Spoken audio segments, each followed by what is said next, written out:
The Essential Education projector range from Hitachi sponsors ICT programs.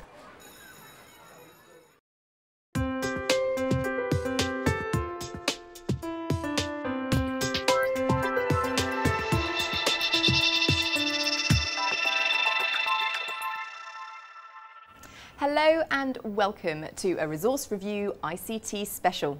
If music be the food of love, play on a computer. Yes, that's right. Today we're looking at 3 music resources for secondary creative arts. They are a sound manipulation package, downloadable composition software, and a virtual sound studio. Recommending today's resources is David Ashworth, a freelance music education consultant who advises Bector and the DFES on how to embed ICT in the music curriculum. Also on the panel is Ian Patterson, Head of Performing Arts at Cannons High School, and Alan Mills from the Specialist Schools and Academies Trust. And on the keyboard, the computer keyboard that is our resident ICT expert Matthew Tosh, who will be giving us his insight into the resources. Well, David, without further ado, tell us about your first choice of resource. First one I brought along today is called Ableton Live. I think the important word there is live, because for the first time we've got a bit of software that's specifically designed for live performance, which means that we can do so much more with it in the curriculum. And is that the key thing that sets this resource apart for you? I think so, yes. So tell me a little bit more about what the resource does. Basically, the sounds you can upload into the program whatever sounds you want, and they sit within little cells within almost like a matrix format, and you can trigger and call up any of those sounds in any combination instantaneously, and you can process them in real time. Okay, well thank you very much. Let's now go over to our test lab and see what Matthew thinks of this resource. Ableton Live uses a loop-based performance approach, which means the program can actually track the order of samples you play them and play them back in real time. So you can actually improvise sequences as you go along. Looking at the screen, we've got our main editing area in the middle with the columns representing the tracks and the samples you can see there. If I want to add a sample, then I do it from my library on the left-hand side. Drag across, and I've inserted my new sample. To play the sample, I just click on the play button on the left-hand side of it. And if I want to play all the samples right the way across the tracks, I just click on the play button on the master track.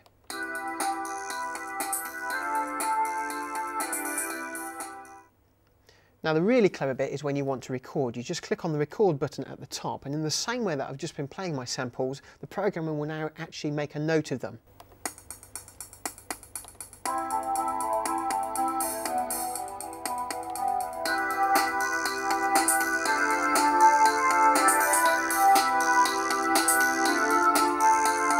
And now if I play it back, you'll hear those samples in exactly the same order.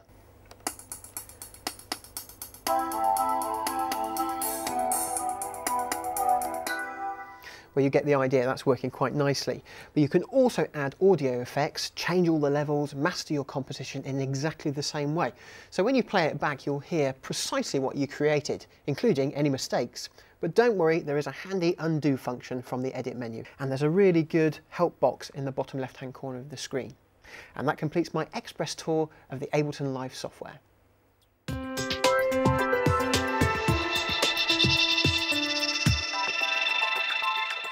Well, David, a very catchy demonstration there by Matthew, giving us a feel for this package. How well does it fit in with the national curriculum?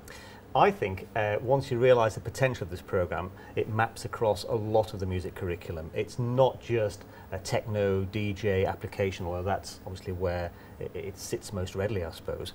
But you can use it across a whole breadth of music resources. And what age group do you think you would use it best with? You could start using it at Key Stage 3 quite comfortably, and then just go on from there till the grave. Right, fantastic. Well, Ian, you've actually trialled Ableton Live with pupils. What's been the response? Magnificent, really. We used it last year in its version 4 to produce a DJ CD after school with a group of boys, working with professional DJs as well. And that was a really very worthwhile application. But I agree with David that it's a much deeper program. and the other resources there, and with the new facilities on the program, it makes it a very serious music production program, warranting really study right through to university level without a doubt. Great. Well, Alan, positive points here. What about you? Well, positive again. It is dense. I mean, coming to it, looking at it, it is very dense. The thing that I have to ask is what makes it unique. We talk about the live. I mean, you set a music student onto the internet to look for programs that can support what they're doing, and they find 1,000. And very often they use them and you don't see them till much later. So what is it about this particular program which is so special? I think the fact that it's not working in a linear way. I mean, most of the software we see out there is really emulating the multi-track tape recorder. You move from left to right through time. This one doesn't. You're triggering your sounds from a matrix, so you're adding another dimension, if you like. Let's now move on to David's second choice of resource. David, tell us about this one. Second one I brought along is Acid Express. It's again a loop-based sampling program, allowing you to combine sounds in different ways to create a performance in a very contemporary style. Why do you like it? Well, I like the fact it's free. Yeah, I think teachers are probably like that too. Two reasons I like it being free. One is it's a stripped-down version of the full product, which I think is a good thing because it means the student is not going to get too distracted with lots of extra features and plugins and add-ons. So fairly quickly they've got to come face-to-face with actually using it to make some music. And it actually requires quite a lot more creativity to get interesting piece of music out of a stripped-down piece of software. The other very important thing, I think, is because it is free, there's a good chance the student will download it onto his home computer, and so you're making those links between what happens in school and what happens in home. If you're dealing with a piece of software that costs a few £100s, you're not going to get that seamless facility. No, okay, well, thank you. Let's go back to the test lab and see how Matthew got on with this resource. The Sony Acid Express window is divided into two main areas. You have an editing area at the top and an Explorer window at the bottom. Now, if you're familiar with Windows Explorer, then it works very much like this. When you find a sample that you want to include in your composition, you simply click and drag it onto the editing area and a track is made for you. Now, to specify where and when you want your music to play, you just click and drag the pointer across like so. And it's as if you're painting in your music. And to get rid of it, if you don't like it, you use the eraser function. It works in exactly the same way. There, I've got rid of my sample. Now, you can have up to 10 audio tracks with this version of the software. And because you can only have one sample per audio track, it does limit you to using 10 samples. Sometimes limitation can be a good thing though. To play your composition, you use the controls down here.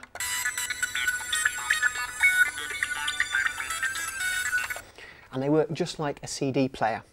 To the left of these, you've got a tempo control, key control, and you can even change the time signature of your composition.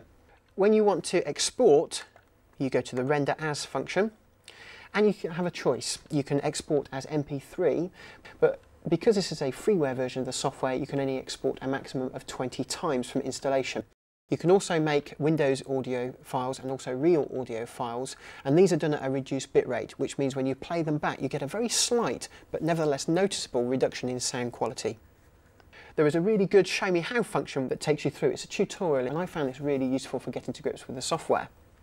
One thing I will say though is that as you do use the software, pop-ups crop up telling you to buy the full version of the software. But hey, I'm willing to put up with that whilst I work on my next chart-topping hit.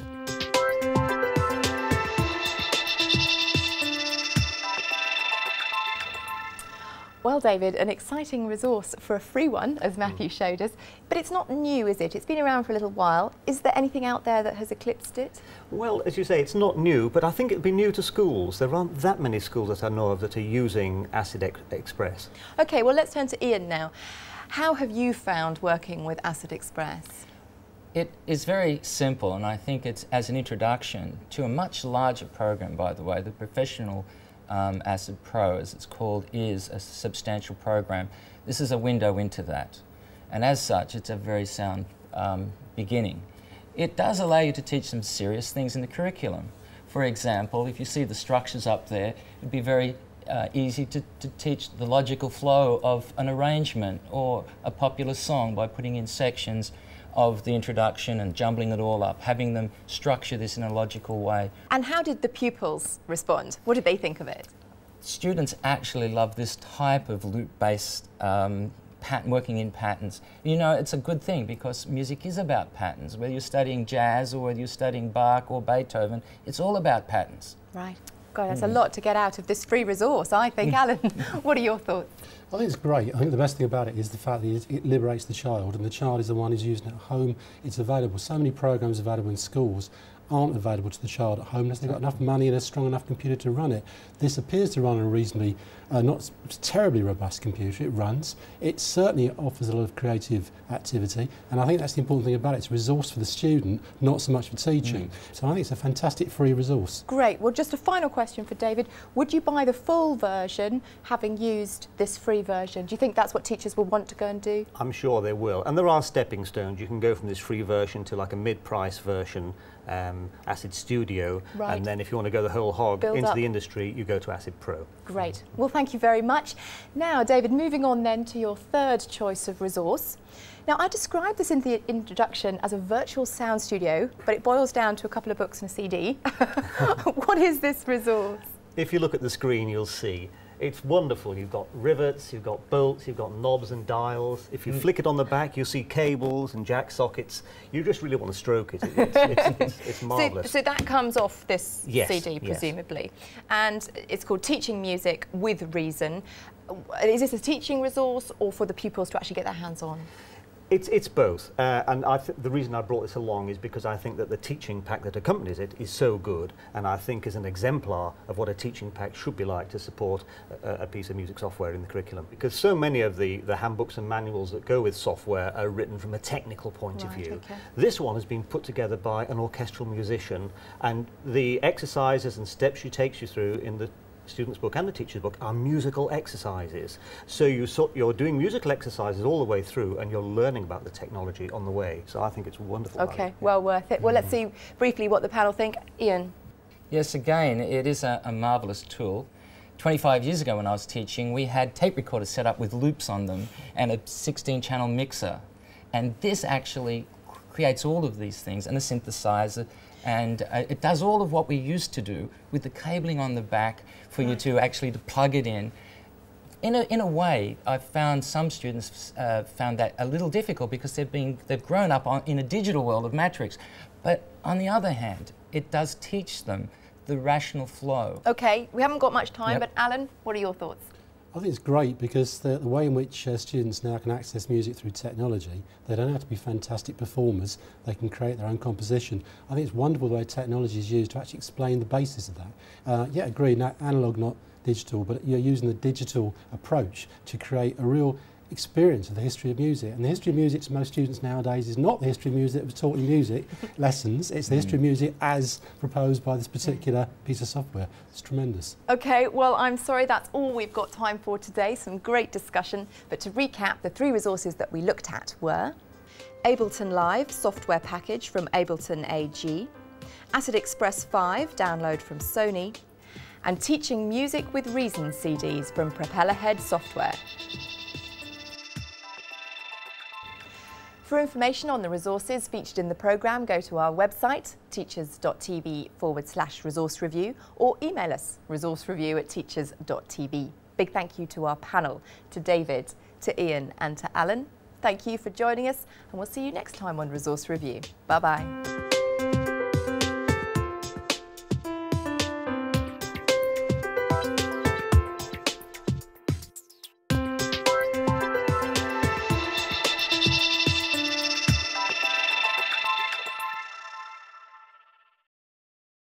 Essential education projectors from Hitachi sponsor ICT programs.